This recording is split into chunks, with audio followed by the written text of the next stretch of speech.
Šodienas lielākie cenu kritumi SS portālā.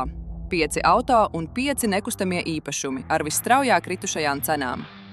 Opel Antara 2007. gads – mīnus 55%. Hyundai Santa Fe 2008. gads – mīnus 53%.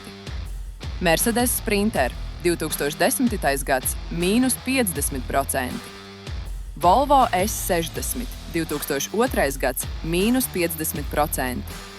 Aprilia SR Motard 2014. gads – mīnus 49%. Tagad nekustamie īpašumi. Skultes pagasts – mīnus 61%. Ugāles pagasts – mīnus 54%. Vecāķi – mīnus 48%. Valka – mīnus 47%. Užavas pagasts – mīnus 46%.